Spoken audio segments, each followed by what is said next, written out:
What's good, YouTube? It's your boy King back in this thing, man. If you guys are new here to the channel, definitely make sure to like, comment, and subscribe.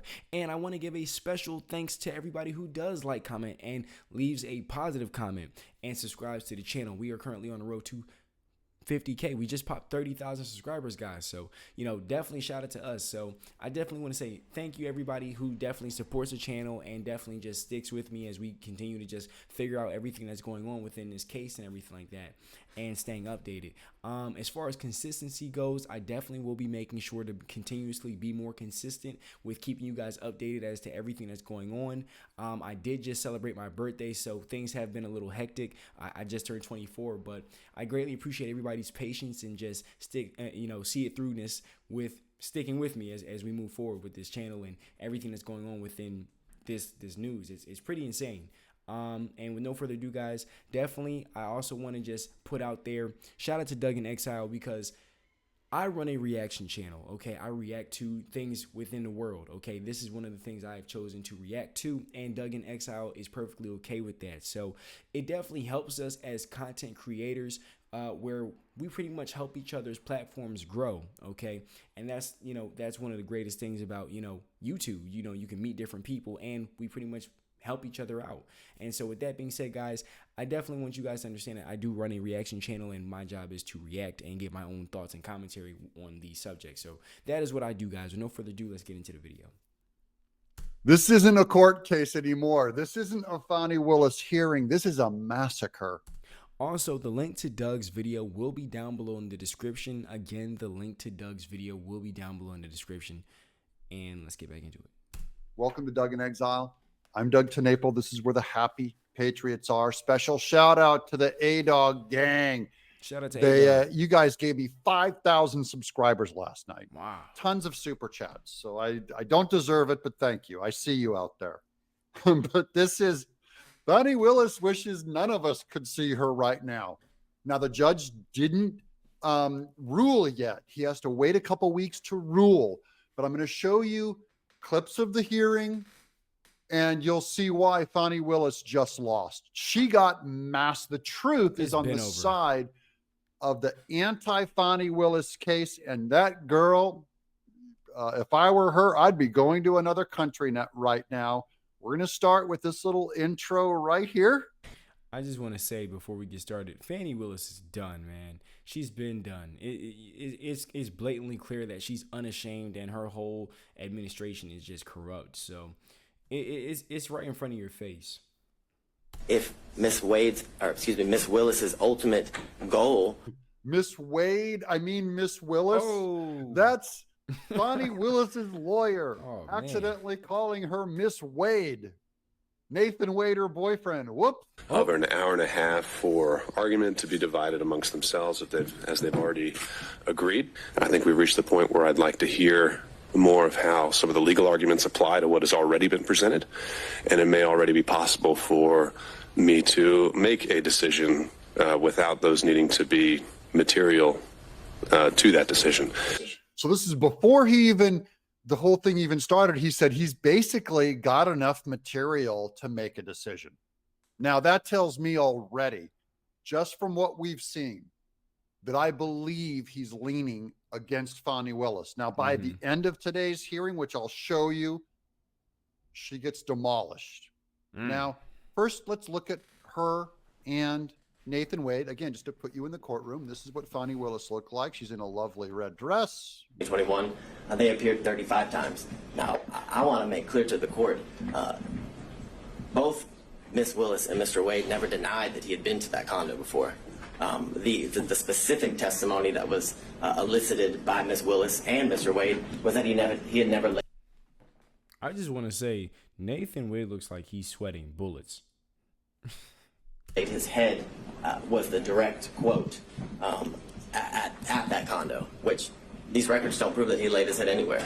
If you were to believe. That's the sound of her lawyer, and he is really obnoxious sounding. Nathan Wade looks kind of sweaty. And Fani Willis looks cool as a cucumber. By the way, she left just before the whole thing finished, but they gave each side a couple hours to make their case, just to put your head in the room. Now we're going to get to This isn't Stephen Sadow, who did also mop the floor with this case. This is the other defense attorney for Trump's side coming in and just going into the state and just saying, this is why Fani Willis is completely compromised. This whole case is demolished. Which requires impartially and without fear or favor discharge my duties as district attorney and take only my lawful compensation, so help me God. No, he sounds frustrated. The general rule on conflicts of interest for lawyers is in Rule of Professional Conduct 1.7. And we all know, it's all drummed into us, that we cannot have a conflict of interest. And if we do, we have to withdraw or we will be disqualified. So all he's done right there is he just read out Fani Willis's oath as district attorney. Now he's going to go step by step and show how she has breached it all with conflict of interest. The basic idea is that a conflict of interest impairs the lawyer's independent professional judgment. That's the test of a conflict and whether it can be waived and whether it's disqualifying. And that conflict is not just financial. It can be any conflict that impairs your independent professional judgment, and you see that in McLaughlin v. Payne. The court asked what was a personal interest for purposes of disqualification. It's anything that impairs professional judgment. That's reflected in the ABA standards that were quoted by Mr. Merchant, which list the prosecutor's personal, political, financial, professional, business, property, or other interests or relationships. And that's really embedded in the prosecutor's oath to act impartially. Okay, she's already conflicted politically. By the way, you know who else is conflicted politically? Alvin Bragg, Letitia James, Judge Engeron, Chutkin, but especially Letitia James. The things they've said out of court prove they're conflicted. They have gone against their own oath. And the earlier disqualification order by Judge McBurney was based on political interests, not financial. What my colleagues have described as forensic misconduct is also cognizable as a conflict of interest based on that footnote in Williams' case.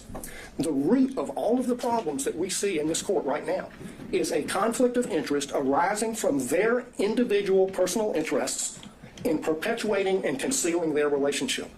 That's the original sin from which all of the other problems flow. The first proof that they're concealing something with their relationship.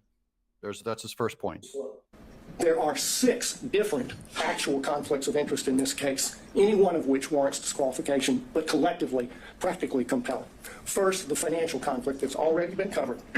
Second, the personal ambition, political ambition. Third, there's a dovetailed or complementary pattern of deceit and concealment of the relationship and the money. Fourth, the speech at the church. That her whole tack in that church testimony was itself a political action. I just want to say, for the record, we all know that whole thing with her going to the church was just straight BS. Okay, she wanted to make it seem like it was a race thing, but in all reality, it's, you're trying to divert the focus from you being corrupt. Okay, and really, all you're doing is magnifying how corrupt you actually are. And that's what it really appeared to be, when she went to the church to get people riled up and get people on her side and make them feel for her and that whole thing. And that's really what they all really do on the other side. They really play off people's emotions and then use that to get them. It's like manipulating them to, vote for that, vote for what they believe in. So that was that whole thing. That was a whole act in itself. Okay. I really don't remember any other time where I've seen in the news, like we went with the news articles, another time or anything that's trending or any other creators talking about this, where Fani Willis went to a church way back when Trump was around and stuff, when Trump was president. I didn't see anything like that, or within this entire time, I haven't seen any other time Fani Willis has really went to a church. It was only that one time that I noticed it. So I definitely thought that was a straight act, and I saw right through that. And I think everybody else did too. So that's that. With no further ado, let's get right back into it. Not a religious action. She did it. That's a conflict. Fifth, the motion for protective order that the DA filed in Mr. Wade's divorce case. Sixth, the way the state has conducted the defense of this motion to disqualify, especially the hearing. So even this hearing itself is going to end up being part of the trial. Wow. Because Nathan Wade lies on the stand, and the district attorney is the one whose job it is to go after him. And she sat there and watched him. He's lying to defend her. So now she's using the state. It's corruption. It is all so many layers of evil. The person who's supposed to be going after Nathan Wade and Terrence Bradley lying is the district attorney of Fulton County, Georgia, but it's Fani Willis. That's who they're lying about. We have a county code section that flatly prohibits gifts from contractors, period. We have, by analogy, the federal bribery statute, which has a threshold of $5,000, 18 U.S.C. 666. The court asked about burdens and inferences. The court can draw a negative inference from the state's failure to produce evidence to support the invisible magic cash balancing theory. The invisible magic cash balancing theory is talking about her accounting of stuffing cash in her mattress. There were 2 contracts for Mr. Wade executed after they acknowledged the relationship began. Each one of them afflicted. You could kind of tell by the way he was flipping them pages and his tone and just how he's carrying himself that, you know, he's fed up with this entire thing. He's ready to just put her down and get this thing situated, quite frankly. And I think everybody else is too. I think a lot of people are really fed up with Fani Willis's, like I said, the corruption and just the attack on Trump is it's all just pushback because they see that there's nobody on their side who can stand against Trump. It's just what it is. Are conflicted under county and common law. The second conflict is her political ambition, for which he was previously chastised by Judge McBurney. And that's also present in this book. The inside flap of this book says that they were given, quote, exclusive access to thousands of secret documents, emails, text messages, and audio recordings. The court has twice denied defense motions to unseal special purpose grand jury materials. She helped herself to get the glory of this book. What? She brags in the flap of her book that she has access to secret emails that the court won't allow the Trump defense to have. That's a conflict of interest in the front flap of the Fani Willis book. On the DA, under which she has 3 obligations. She has to go to the county commission to get approval to pay him like she did. She cannot accept gifts from a prohibited source. She has to disclose the gifts that she received. She evaded all of those requirements. Boom, boom, boom. Guilty, guilty, guilty. Section 2-69 of the county code prohibits gifts from prohibited sources, which he was. There is no boyfriend exception. His part in the pattern of concealment is a story you see in many divorce cases. The husband is hiding things from his wife. How much money he's making, the other woman, and what he's spending on the other woman. And he got on that stand, lied in his interrogatories, and he got on the stand and he lied about lying in the interrogatories. Wow. And the lawyers for the DA's office, they just sat there and let him do it. Yep, he's fed up. They did nothing to correct obviously perjured testimony. In and of itself, that warrants disqualification of every one of them.